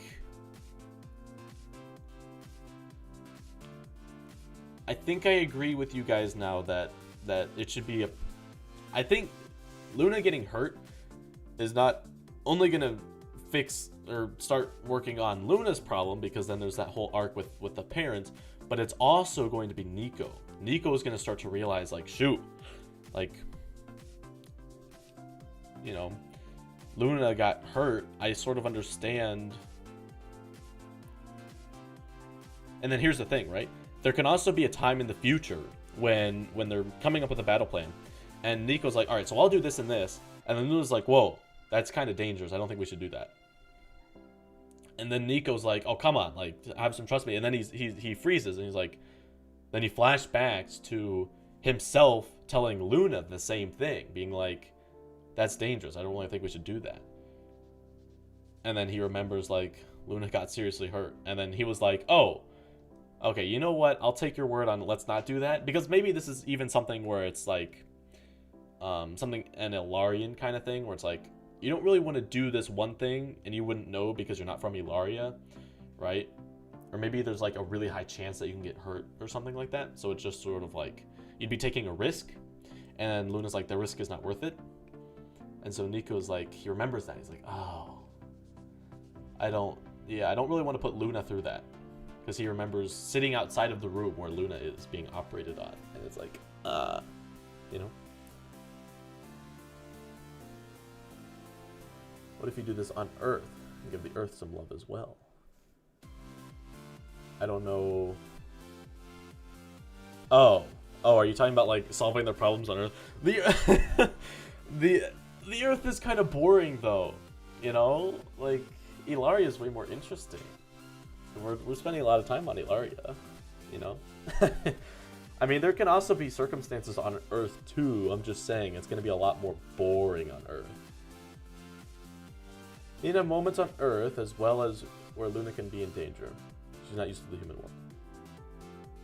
Okay, that's fair enough. I know. It's not going to be boring if we don't make it boring. But I'm just saying there's a lot less unique stuff to explore. So I agree there should be some Earth episodes. But I think most of the plot line takes place on Ilaria. So I'm just saying that's why most of the stuff we've been talking about is on Earth. But you have to remember, we're not doing specific story things yet. We're just sort of giving examples. They will be doing the dangerous stuff on Ilaria, so the character arc moments are more likely to appear on Ilaria. Yeah, but I mean, they could still go on Earth and go like experiment and have fun there. So it's like they could go to the city and climb and parkour up to the top of the building, right? That might be a fun thing for Nico to show Luna how to do. And then obviously that would be dangerous for Luna because Luna's not a parkour person, I would assume. And so Nico's like, you know, going up on this building that's like still being worked on, and then it's like Luna's like, I'm about to fall, and then it's like, Nico is here to save the day and catches Luna or whatever. Okay, I know. We need to be more including of the Earth, but we're just giving. It's a lot easier to create examples for Ilaria than it is on Earth. So that's why we've just been using the Earth or Ilaria. And especially earlier on, it's going to focus a lot more on Earth because once the ball starts getting rolled with the plot, it's going to be harder to go back to Earth because then it's like it's going to feel like a more filler episode if they don't have anything to do on Earth. Although that being said, the quest arc when the Guardian is giving quests, I would assume they would also give quests for Earth as well. Like go, I don't know, do this thing on Earth. It's yeah.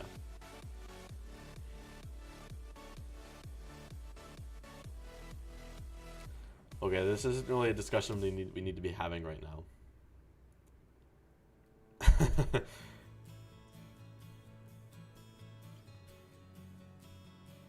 Wait, is Nico's cat Cactus? Is that the official name?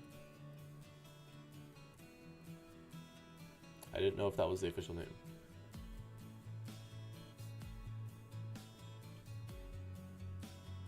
Oh, cacti. Cacti. Okay. Cacti. Cacti. Cat die. The cat dies. Cacti. You know, it sort of goes together. Dang. That's a very deep. Luna could actually make that joke and it would actually mean something. Right? Like Luna would say, cat die? What kind of, why would you name the cat die? Like, you don't want the cat to die. And then Nico would be like, no, cacti. You don't have cacti on Ilaria? And she'd be like, what's cacti?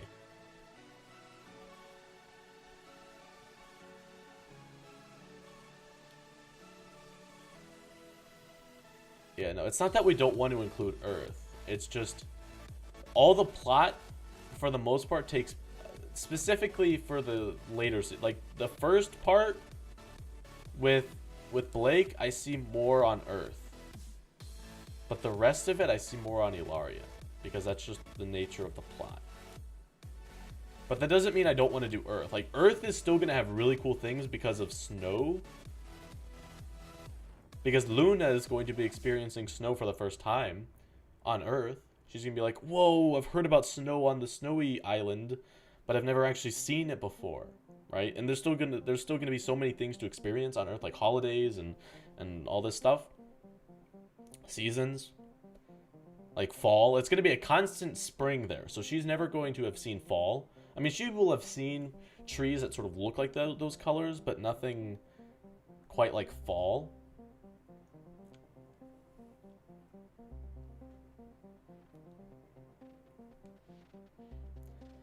Okay, you also have to keep in mind, Raw Linux, is that we live on Earth right now, so we sort of already know what's going on there.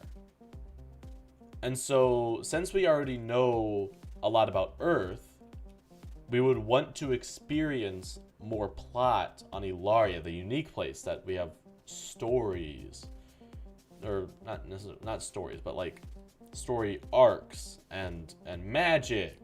And unique characters and plants and stuff like that. Stuff that we haven't ever seen before on Earth, right?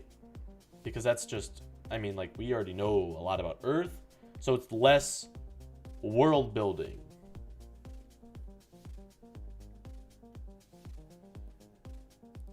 There's still going to be plenty of Earth episodes. It's just most of the plot takes place on Ilaria.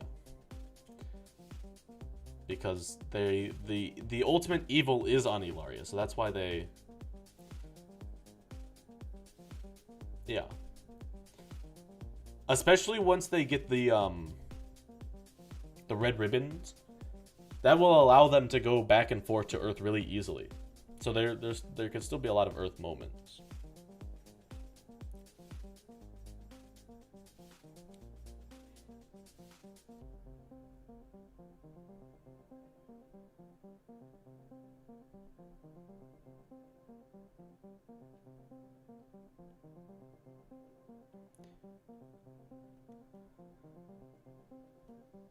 I would assume where Nico lives, it has snow. So, I mean, I guess in that case, it couldn't be like in California. Does California have snow? I don't know. I feel like California is known for not having snow, but California is where a lot of shows, I think, take place. That's where Star Versus took place on Earth.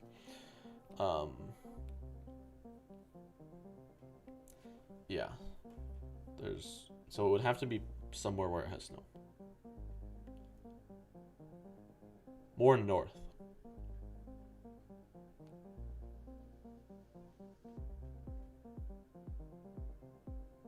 Well, yeah, that's exactly what we're going to be doing. Is like the small things, like fun things. I'm really excited to see Luna's reaction to how far and how advanced the Earth society is, because you have to remember that's something that Luna has never seen before, like technology. That's a whole thing to explore. So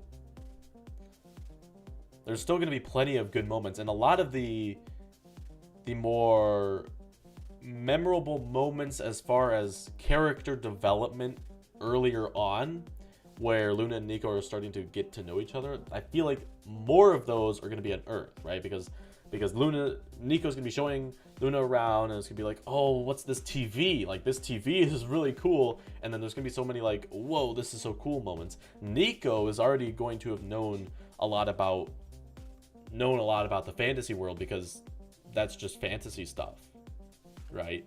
Like, he's seen that on TV shows before, so it's not anything like new, whereas Luna has no idea what some of this stuff is. So that's gonna be really cool. And Nico can learn the beauty of the small things. Yeah, exactly. He can realize, like, wow, we shouldn't be taking all this stuff for granted, because, you know, it's really pretty cool. Didn't even give Luna Forget Me Not, small useless flower. Luna likes it. They have similar colors to her. Yeah. So. Shouldn't be buffering, guys. I don't know why. OBS is saying we're fine. YouTube's saying we're fine. I don't know.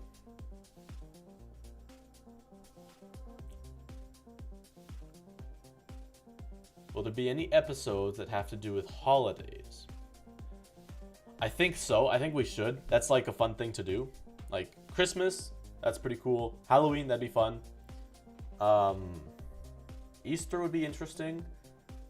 Although here's the problem with Easter. Easter, as far as like doing things like an Easter egg hunt and, you know, having fun, that's a lot less, or that's a lot more family oriented. And so if the family's disconnected, they're not really going to be doing those things, right? Christmas is something where you can go like walk around town and see all the festive lights, and you can get each other Christmas gifts, and then, you know, have fun there. It's a lot less. April Fools, there could be an April Fools thing. Halloween too. Halloween isn't really a house, like a one home family specific thing. So Easter probably we wouldn't be able to do. Thanksgiving, same thing maybe. There's also special days on the Ilaria, exactly. But we're talking about more Earth too right now. So.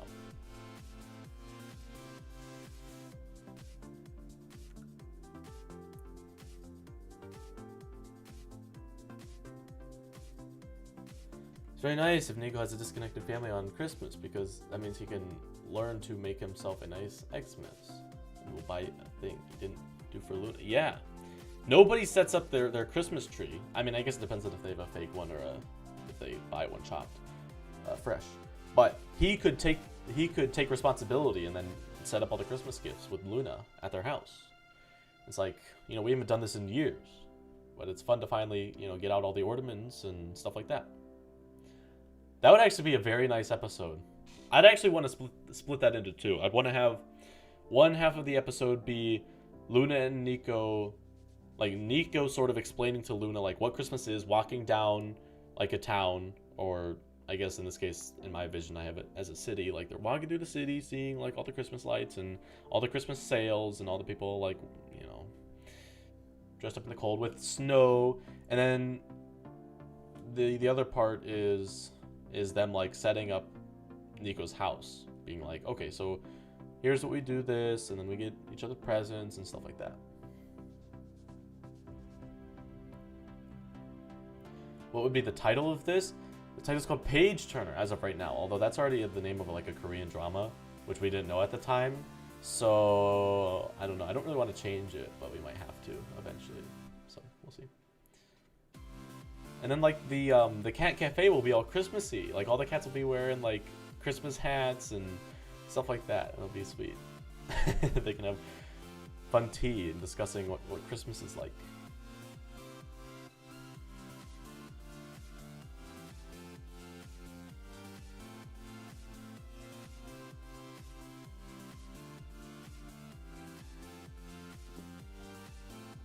Okay, so is there anything else we need to discuss? We sort of talked about Nico's problem, the scenario in which it will start to be solved. Mr. Fruit, you had a problem with that originally. Is that problem still existent? Or did that clarify with like this? Nico's problem isn't going to be something that's solved right away like Luna's is. Luna's isn't even going to be solved right away, but it'll be solved probably within like 10 episodes of the initial thing happening. Whereas Nico's is still going to span over multiple seasons. Will they be together? Okay, that's actually a good point. Is Nico... I think what should happen at the end of the show is when... I don't know if they should improve their relationship before or after the world portals open. But I think... since they've been so disconnected,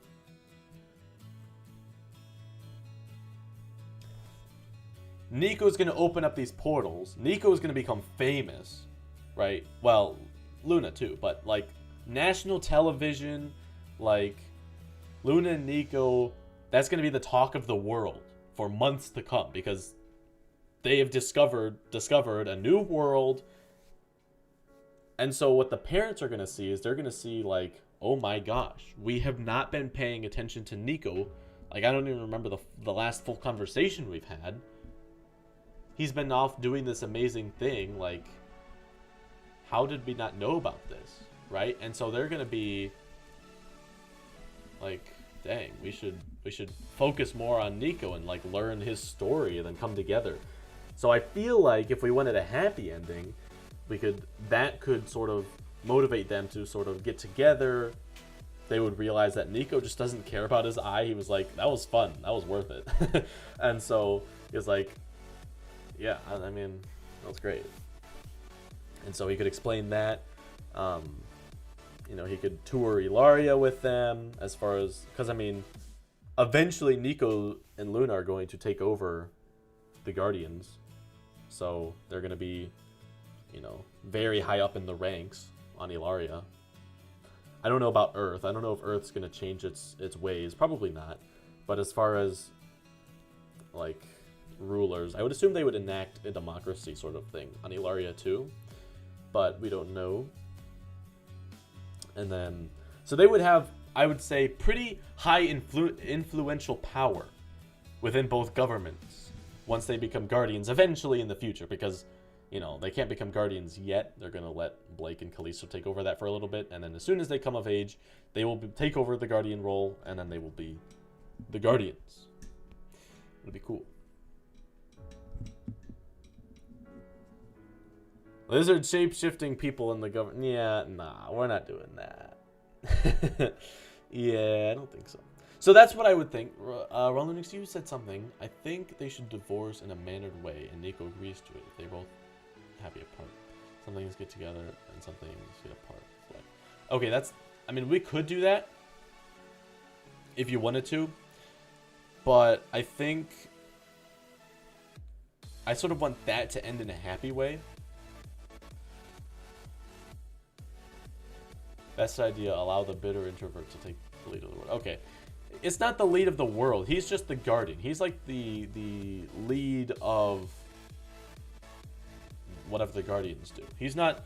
I would assume they would enact a government. Nico would be like, this is what we have on Earth, at least in the US. This works pretty well. I mean, aside from the issues. And so then they would create a new government on Ilaria. And so that would fix a lot of issues there.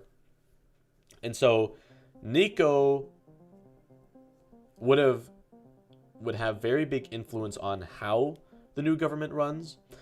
But also, you have to keep in mind, Blake and Callisto would not have, like, power as far as that. They would just have influential power. They wouldn't have actual power to do anything. So they could be like, here's what I think we should do, but the president wouldn't necessarily need to say, we need to do that because Blake said so, right? So it's not like he has... That's not the number one thing. It's a happy end if they are divorced, but they're better and happier friends. Okay, so here's the thing, Rawlunix. The only reason they became apart is because of the incident, right? So I don't know if sort of like moving on from the incident would sort of fix their relationship, right? Because here's the thing. If they let this incident happen and then they eventually both moved on and they didn't get back together, does that mean they didn't like each other as much as they thought they did? Or I don't know.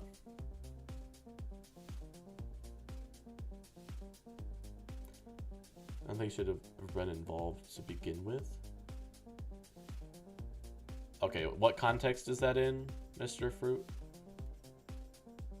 Wait, did the grandpa die from fire? No, the grandpa just died from age, probably. Sometimes people fall apart and it's fine.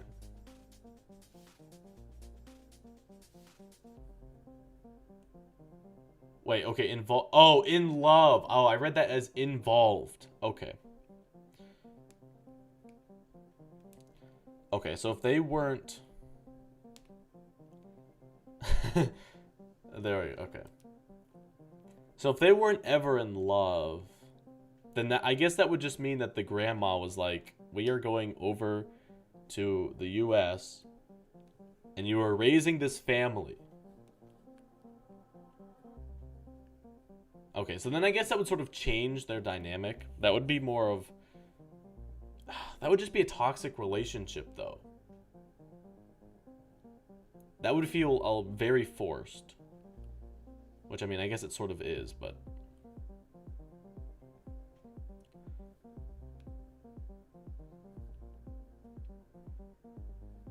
I mean, yeah, I guess that was sort of the original point, but...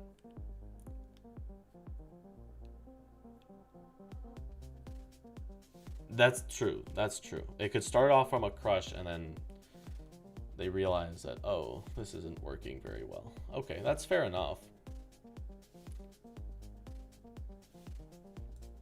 Okay, we can do that. We can do that. Those kind of relationships just make me sad, so I always like to avoid them. But I guess they are inevitable, so we have to have them.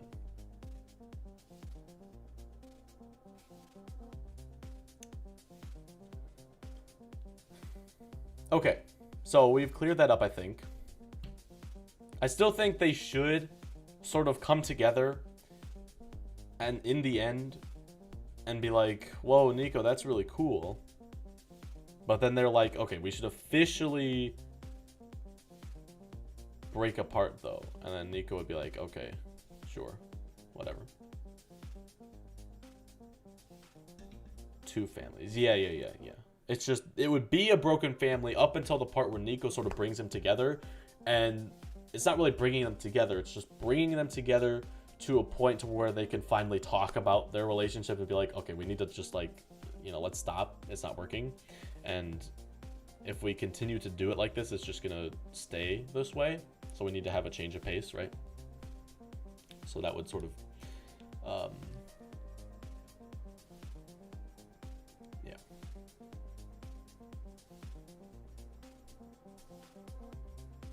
Okay, what are we doing next week? What do we want to do next week?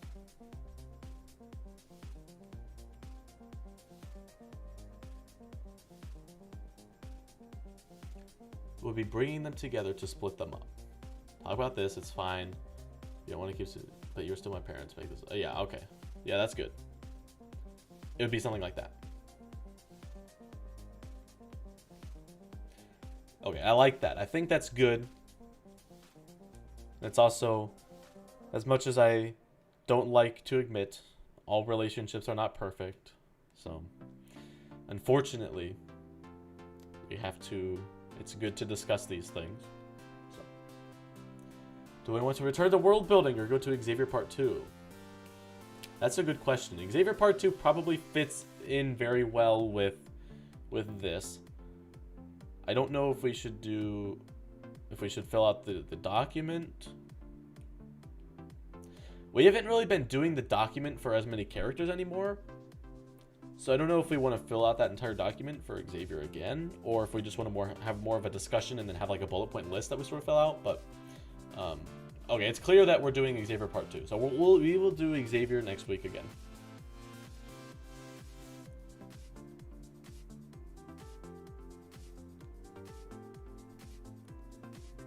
Is there any last words? That sounds kind of sinister. Any last words before I end this stream? Any last things we need to discuss real quick? We did parents. We did Nico's problem. Parents again. Oh, you miss Blake? Oh, yeah. We haven't talked about Blake in a while. That's unfortunate because we've been doing world building and Blake's not a world, and then we've been doing Luna and Nico, so Blake is not Luna or Nico, so that's kind of sad. Me ranting is very calming. Well, you know what? I really appreciate that. I'm glad that I can calm people with my rants. Yeah, you must like my Miraculous Mondays because I can get into some rants with that one too. Blake is Callisto's world. That's true. That's true.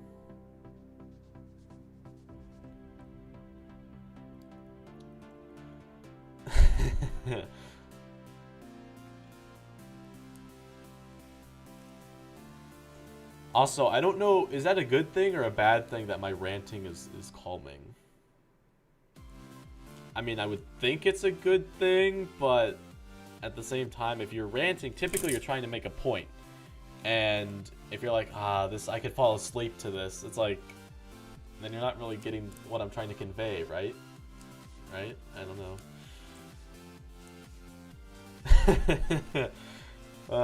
Oh well, it's fine. Oh, you're not a Miraculous fan, but you watch my video. Aw, thank you. Thank you. I really appreciate that. That makes, you made my day.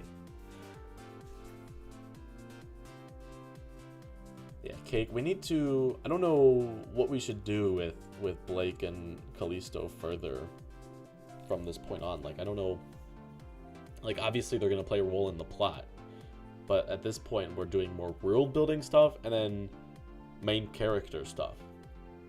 Well, I mean, Blake and Callisto are sort of main characters, but we've already, like, discussed their character. I don't know if there's too much more to talk about for doing that. So, I mean, there will obviously be more things in the future. So, it's just a small hiatus from Blake and Callisto, unfortunately. So, they will be back, though. Don't you worry. Blake helps with the arcs as an antagonist in the background. And so, yeah.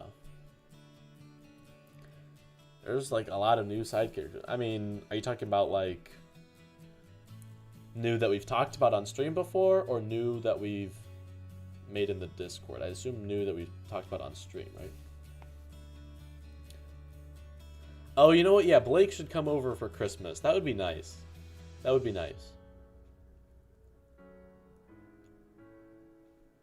New in Discord. Oh, I didn't see those. So maybe we will have to do another side character stream. But tomorrow, or next week, we are doing Xavier Part 2. The long-awaited second coming of Xavier or something. Yeah. Okay. Let's see. It's 3:32, so we are ready to end. All right. Well, thanks for joining me on this happy Sunday, and it's happy 3-year anniversary. Yay. Favorite 2 the thriller. Exactly. Yep. I guess I should probably make a community post for our 3-year anniversary. So, should probably announce that. Okay. Well, I will see you guys later. I mean, technically, I'll see you tomorrow if you watch Miraculous Monday. And then if you watch the recap videos, which I don't know, if you attended the stream, you didn't really have to, but you might watch the recap episode Tuesday, and then there will be some other video later this week, and then there will be the stream. So, yeah. All right. I will talk to you all on another... I'll talk to you live next Sunday. So, yep. All right. See, that was so drawn out. I don't know why. All right. Bye, everyone.